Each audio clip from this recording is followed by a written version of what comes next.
What's up mga ka-legacy? Magandang araw sa inyo. So ngayong araw, day off muna tayo sa ating rides dahil meron tayong project na gagawin. So ayan, dyan sa caption nakikita nyo na magko-chrome DIY hack tayo para sa ating crank cover, yung pillion, footrest, tsaka yung hand lever ng brake natin. So ire-ready lang natin yung mga gamit natin, yung liha, yung kailangan nating mga panlinis. So ayan, sorry kung medyo maingay, nandito tayo ngayon sa labas. Napakalaki ng ating shop. Hindi, joke lang. So ayan si Nicolas, yung ating Aerox. Ayan yung ating project today.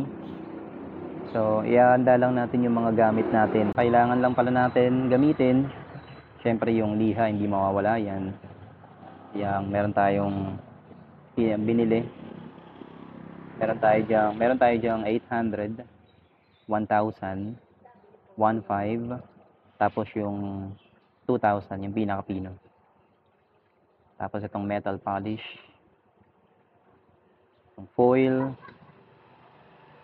tapos mga lumang papel or much better mga jar. Then syempre, kailangan din natin ng mga panglinis like yung toothbrush, mga brush na gagamitin natin, pamunas, ang malinis na tela, tapos tubig. Sasabay ko na rin pala yung paglinis ng panggilid ko. So habang nag-apply tayo, mga 30 minutes pa naman yung pagpapatuyo ng ating metal polish. So lilinisin ko na rin yung ating panggilid. So ito, sana magsilbing guide ito sa mga gustong mag DIY hack din ng kanilang mga crankcase cover, yung lever, pati yung footrest ng inyong pillion. Disclaimer lang ulit, this is on my own opinion. So sariling sikap, sariling mga knowledge natin to. And kung meron kayong mga comments, suggestion, feel free to comment lang. At syempre, konting lambing, like, share, subscribe na rin sa ating channel mga kalyeges. Maraming salamat. Simulan na natin to. So yan, baklas muna tayo ng ating mga pang cover ng crankcase.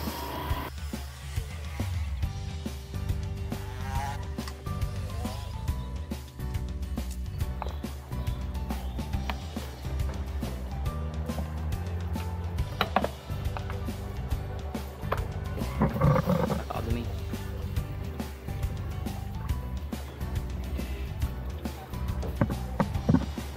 Siyempre, linisin muna natin yung tanggalin lang natin muna yung mga dumi para mas makapit yung metal polish.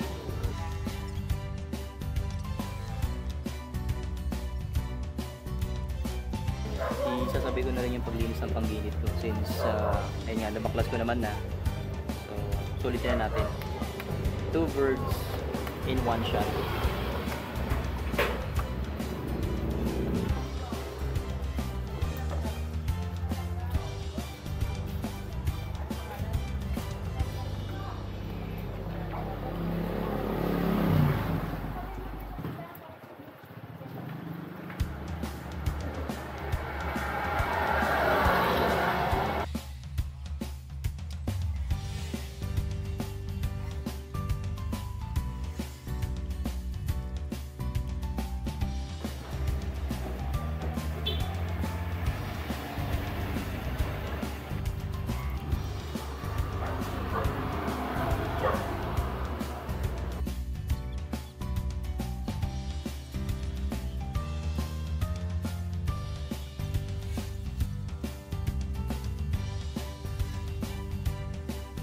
Lagyan na rin pala natin yung sa footrest tsaka yung sa hand lever.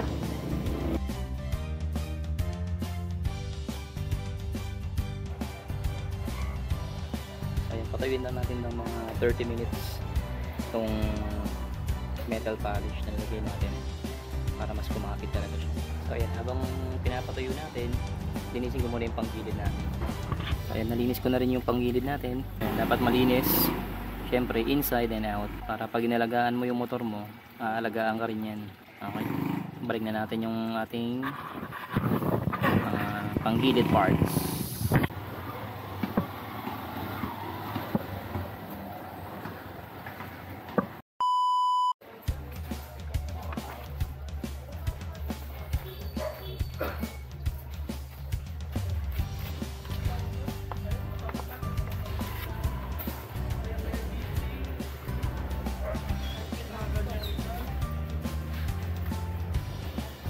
Hindi ko muna binalik tong cover ng crankcase para pag nag-apply tayo ng liha, mas may puwersa. So tara, simulan na natin to.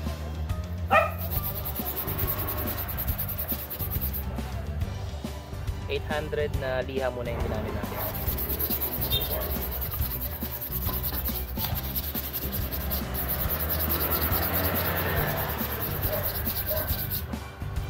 Basahin nyo rin pala ng konting tubig para hindi masyadong maggasgas. Tsaka mas maigi, saksang direction lang yung pagliha para mas maganda yung resulta. Mahirap lang naman dyan yung mga sulok-sulok kasi hindi mo alam kung paano mo ma-discard yan. So tamang diskarte lang yung mga dulo ng toothbrush, okay, mga screwdriver na hindi matalas, okay, paikutin nyo ng ganyan, no? Para maano nyo yung pinaka kanto.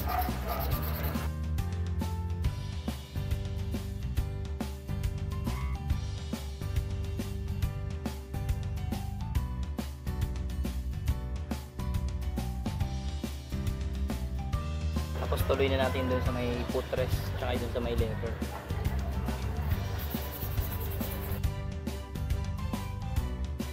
Sunod naman natin tong lever.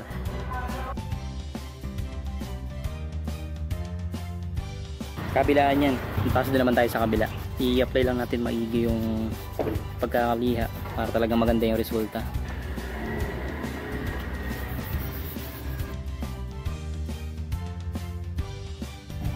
Natapos na natin yung 800 na liha.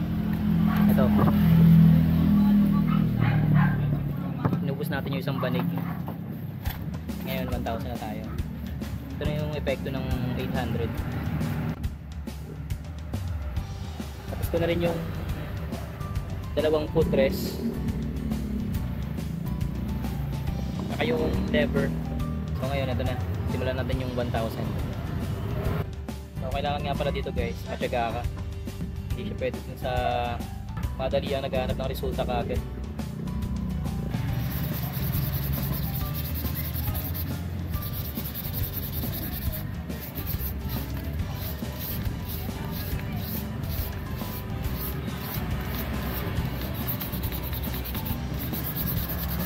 Same lang din, lagyan ko pa rin ng tubig para hindi masyadong magkasgasan yung ililihan natin. Tapos pag nagliliha pala ako, isang direction lang. So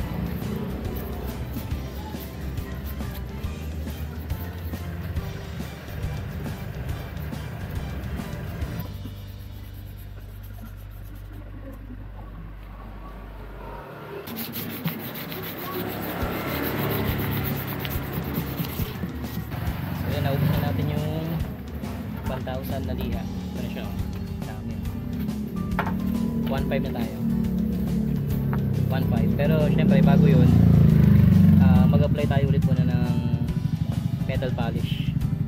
Tapos babad natin ng mga 15 minutes para lang mas maganda yung result kapag pinasadahan natin ng 1.5.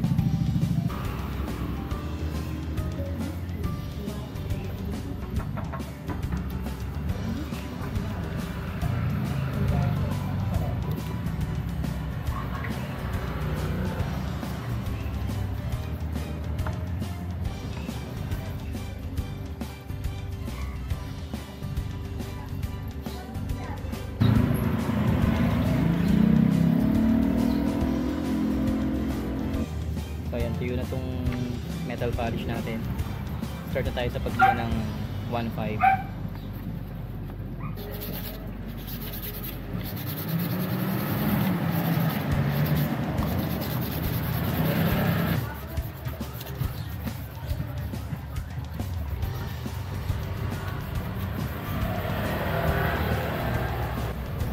Lapit tayo maubos yung kamay natin.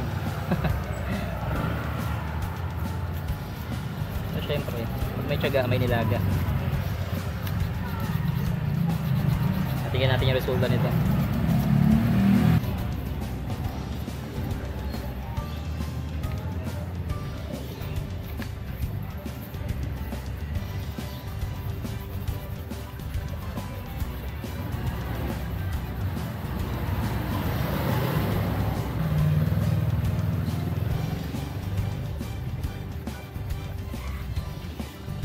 Ayan, inabutan na tayo ng init dito.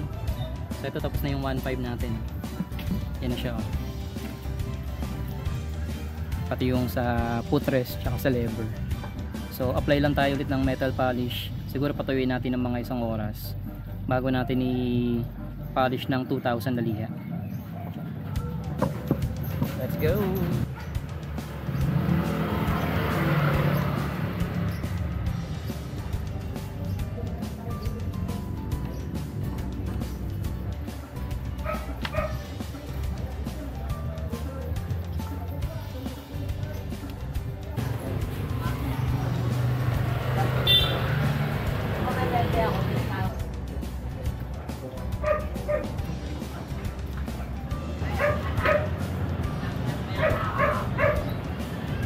Ayun, inabutan na tayo ng init.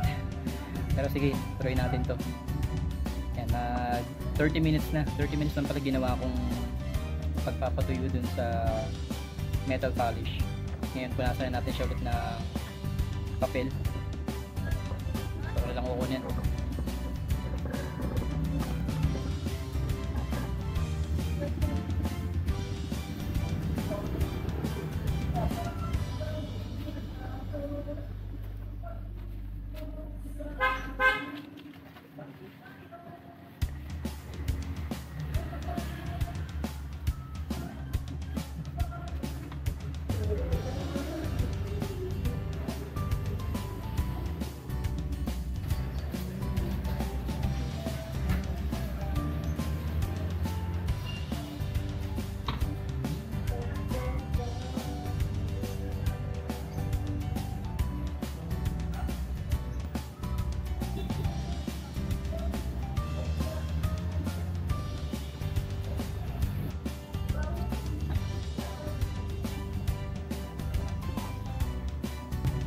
So 2,000 na tayo, 2,000 na liha, saka tayo mag metal polish, tapos yung aluminum foil na.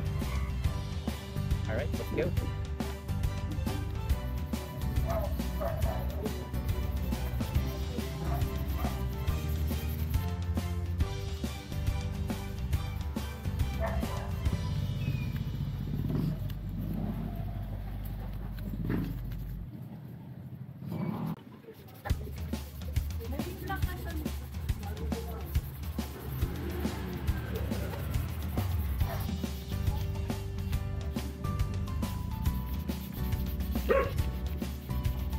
Yan guys, so natapos din tayo sa 2,000 na liha. So ito na yung kinalabasan niya. Pakita ko lang sa inyo bago ko lagyan ng metal polish.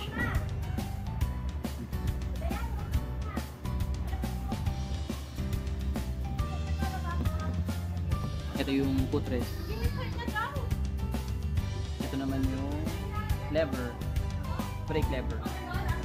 Tips ko lang guys, pag nagliliha kayo, huwag kayong manggigigil. Pag nanggigil ka, parang kung saan direction na pupunta yung liha eh. Tsaka parang nanggigigil ka, parang gusto mo kagad matapos. So parang suggestion ko, huwag kayong manggigigil, take time na iliha. Dapat maglaan kayo ng, para sa akin, 10 buong araw para lihain to, para ma-achieve nyo yung ganito ka finish na, alam mo yun, na crank cover na chrome. Well, hindi pa tapos to, so maglalagay tayo ng metal polish. So ganun yung gagawin ko ngayon. Tara.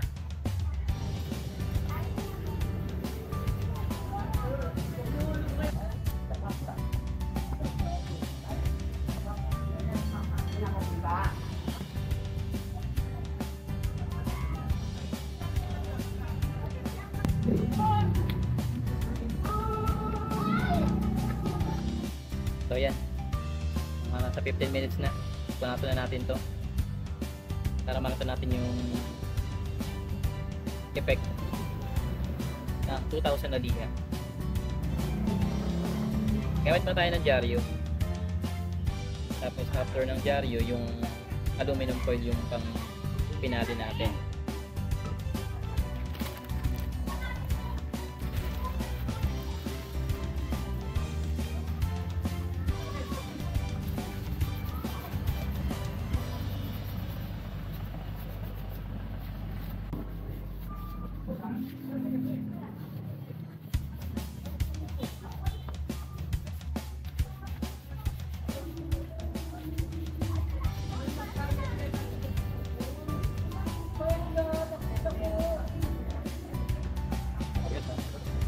Ganda ng pagkakintab niya. Shining, shimmering. Nandai sa brake lever. Sorry gumalog guys ha, kasi hawak ko lang siya eh. Ganda ng pagkakintab. Yan talaga ng dyaryo eh. Yan talaga, lalagyan din natin ng aluminum foil.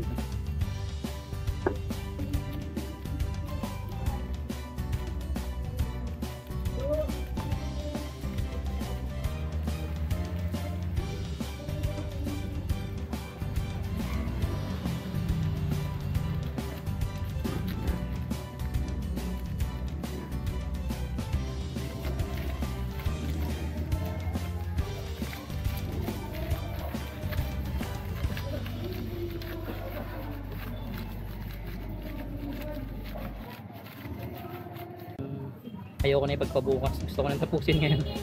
So apply na tayo ng metal polish ngayon. So siguro ibabad natin ng mga 30 minutes. Tapos ayun na, final touch natin ng aluminum foil. Ayos ba? Ngayon final pinali natin tong aluminum foil. Pili na natin. Tapos mamaya picturean natin yung mga results para makita nyo ng malapitan. Ay, let's go.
Final na natin kung fiber cloth. Nasa lang natin siya. Para mas lumabas yung pintab.